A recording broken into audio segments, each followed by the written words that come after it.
Hello, sir. How are you? I'm good. How are you? I'm good. My name is Chantal Essex. I'm an investigative journalist. That's I'm good. I'm calling in regards to the invasion of other ethnic groups at the Tsintsabis farm. You are calling in regard to the invasion Yes, of other ethnic groups. other ethnic groups Yeah, at the Tsintsabis farm. in Tsintsabis. Yeah, I would just like to confirm. We're investigating this, and I would just like to confirm if the Tsintabis farm is it only allocated to the San people, or is it open for settlement to other ethnic groups? No, it was not strictly for San. It was not strictly for San people. No. Yes. Mm-hmm. Yeah.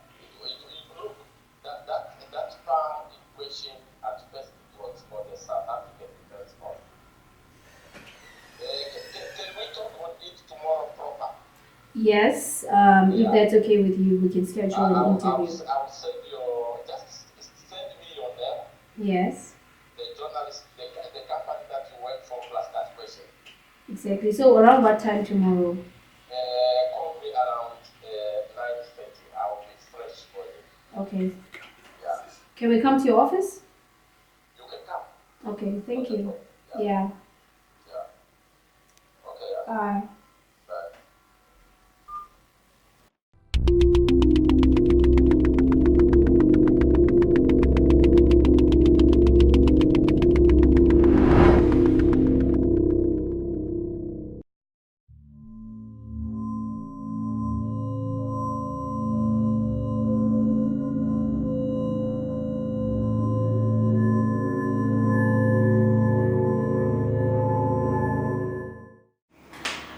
My name is Chantal Essex. I'm an investigative journalist from Corruption Load. Thank you. You are My welcome. name is Matilda Nanifa. I'm an investigative journalist from Corruption Lab.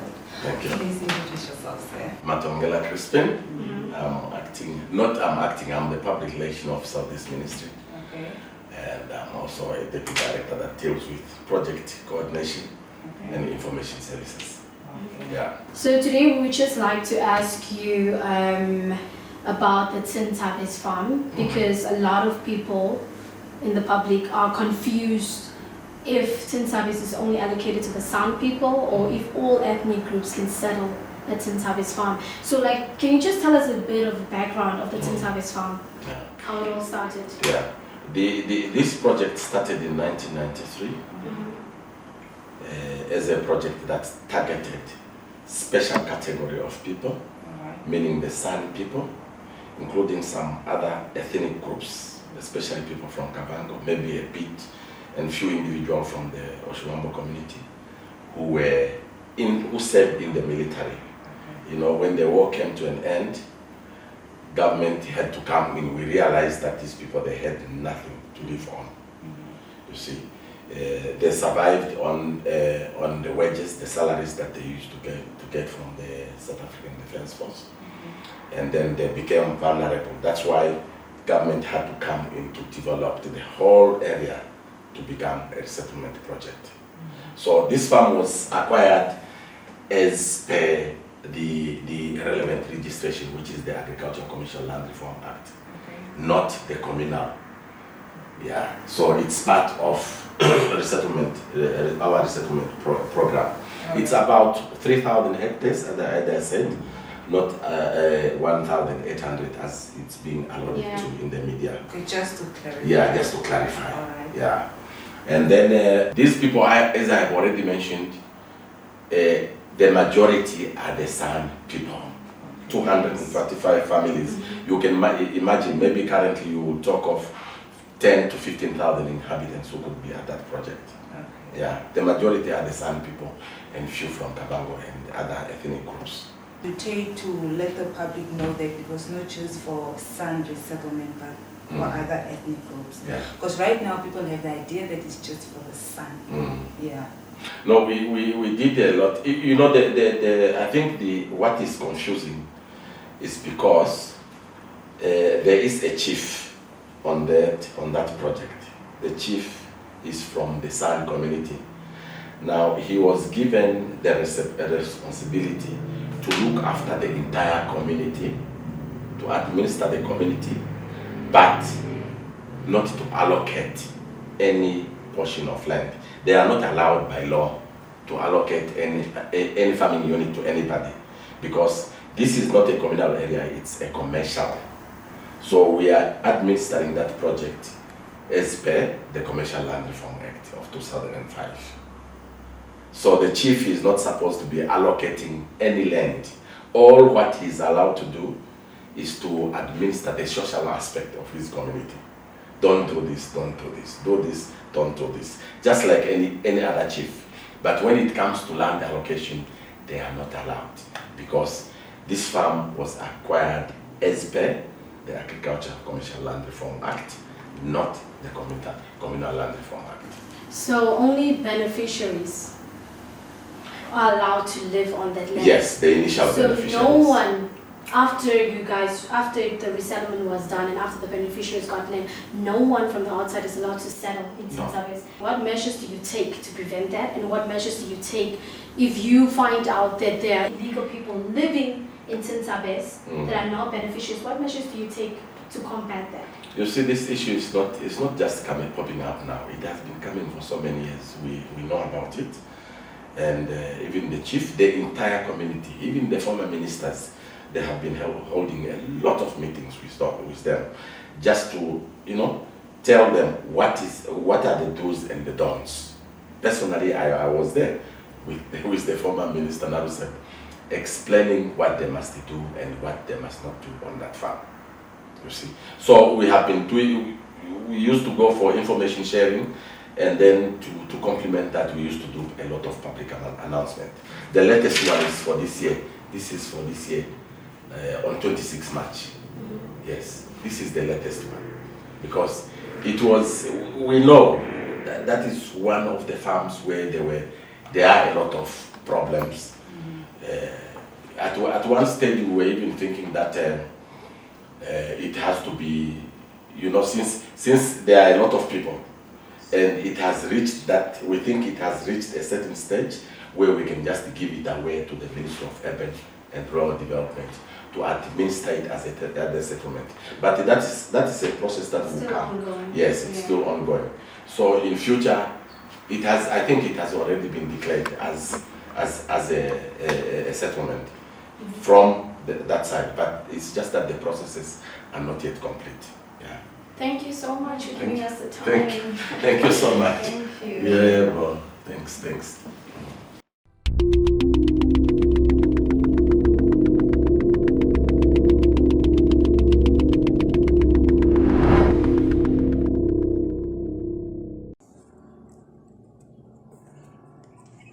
Hello. How are you, sir? I'm good, thank you. Am I speaking to Honorable Tobias? Yeah. You're speaking to Chantal, and I'm an investigative journalist. Excuse me? You're speaking to Chantal, and I'm an investigative journalist. Chantal. Yes. From? It's been alleged that you are one of the people that are rumored to be illegally occupying the plots on the San community. I'm not hearing very clearly. Should I repeat myself? Should I repeat myself? I'm saying your voice is not clear. You are speaking like somebody who's in somewhere deep in a room or that behind. Maybe it's your phone. I think it's your phone. It's a connection. Should I repeat myself, sir? Yes, repeat yourself. I'm saying I'm Chantal Isaacs. Nah? I'm an investigative journalist. It's been alleged that you are one of the people that are rumored to be illegally occupying the plots of the Sun community at Tsintsabis farm. Excuse me? Should I repeat myself again? Yes. It's been alleged that you're one of the people that are rumored to be illegally occupying land of the Sun community at the Tsintsabis farm. I don't know who gave you that. Maybe you are speaking to the wrong person. Can I schedule an appointment with you? Excuse Can I schedule an appointment with you? Yeah, please do that. Okay, where are you located right now? You, Are you in Windhoek? you called me. I thought you know where I live. Okay, so when can we talk to you? You can talk to me anytime. Anytime. Yeah. Okay, we'll be passing through to When MAP. I work, so depends on if I'm busy. If I'm not busy, then I can speak. Will you be busy tomorrow? I'm not working. Yes, I'm working. Tomorrow is a working day, like yesterday.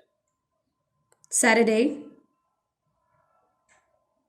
Saturday is not a working day, but you should also, as a journalist, respect people's what I should rest on.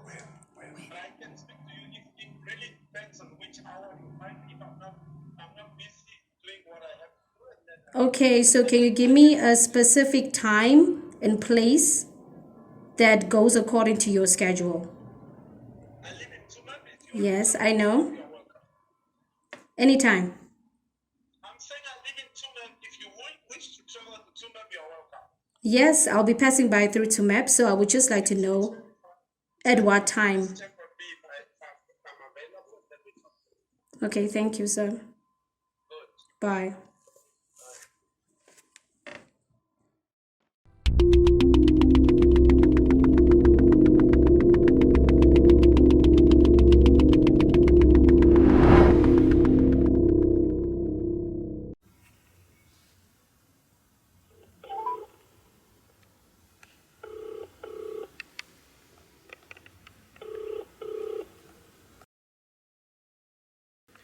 Hello, sir. How are you? Yeah, fine, thanks.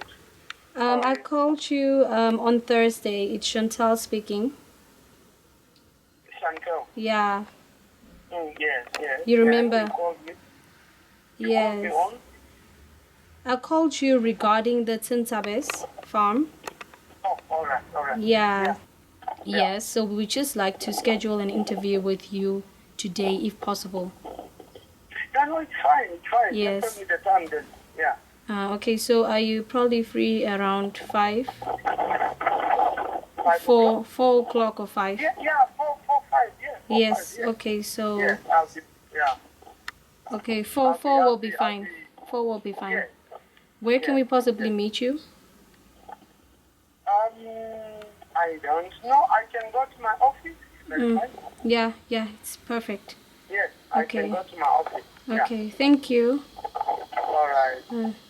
Hi, sir. My name is Tsintsabis. My name is Matilda Inalipa.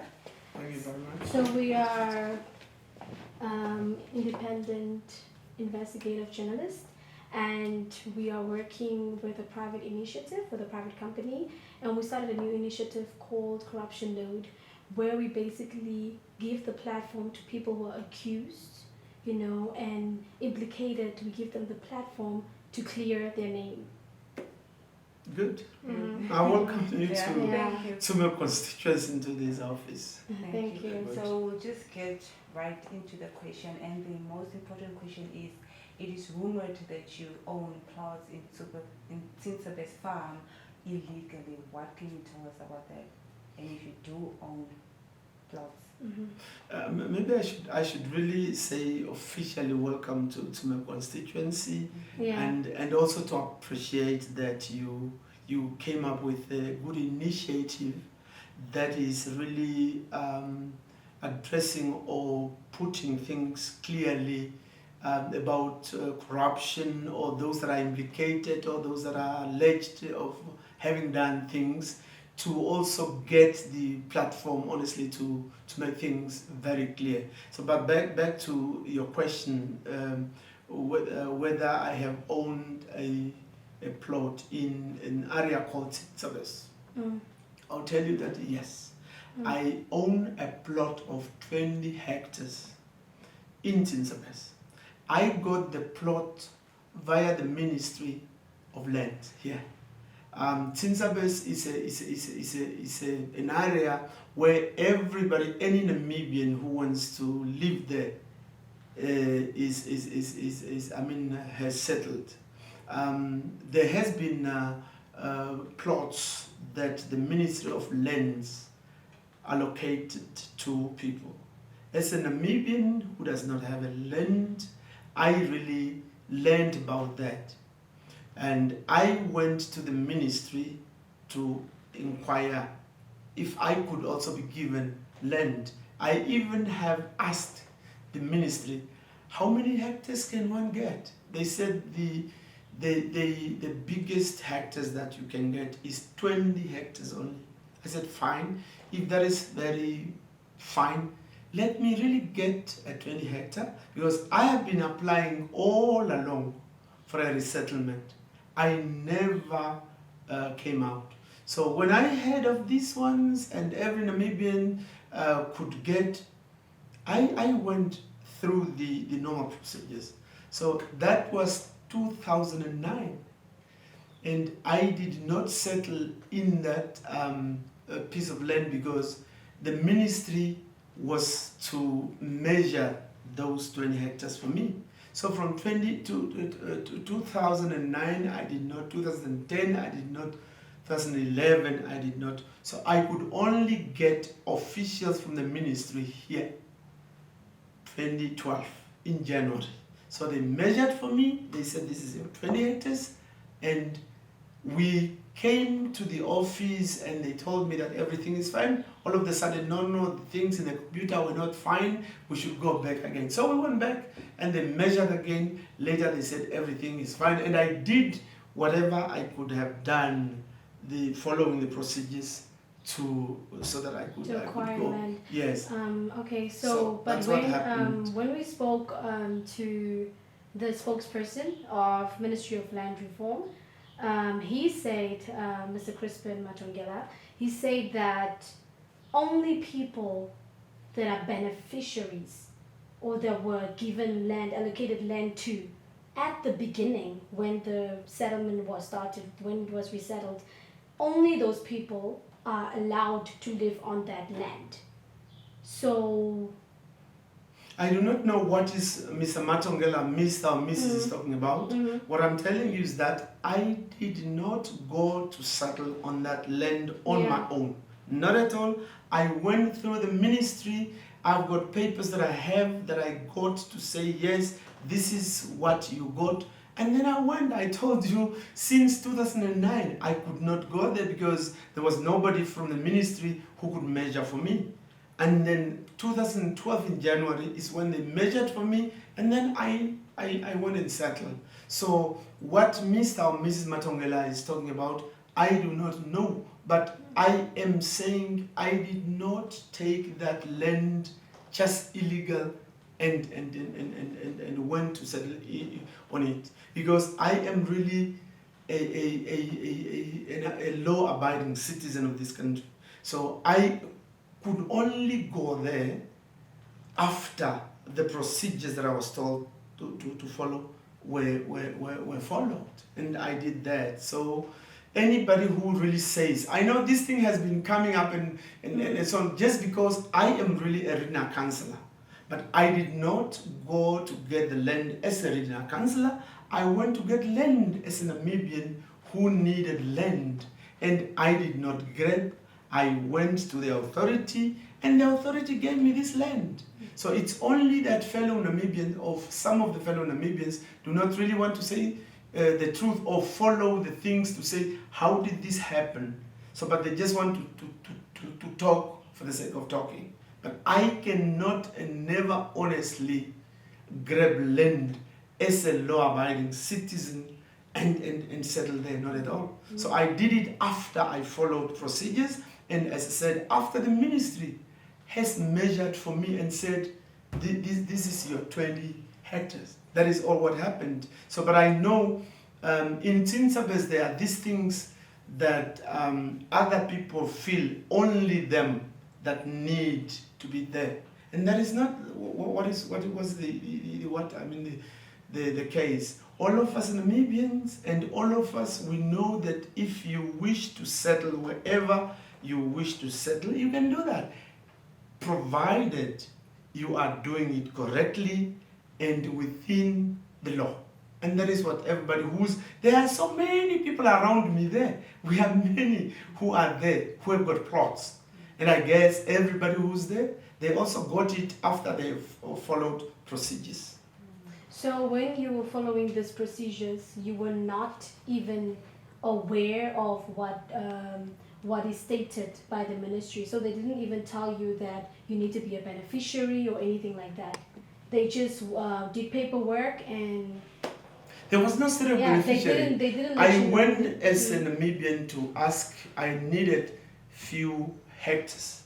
And they told me, fine, this hectares and you can get, this is the procedures. And I said, how many hectares can I get? They said, the biggest hectares you can get, it's only 20 hectares. And I said, please, if that is possible, let me get 20 hectares. And they did that, they measured the 20 hectares for me, and that is that. Yes. So you only have one plot. I only have, yes, Yeah. that Only one that plot. plot Oh, okay. in Tsintsabis. Yes. But as I'm saying, honestly, I did not just stand up and settle there or grabbed it. Not at all. I did it after I followed what I was supposed to.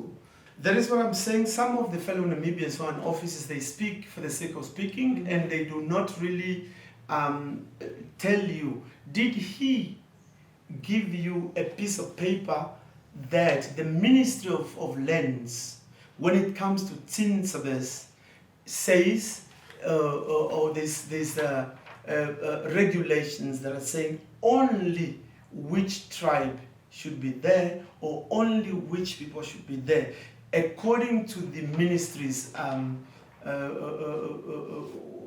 law or procedures or whatever they put up.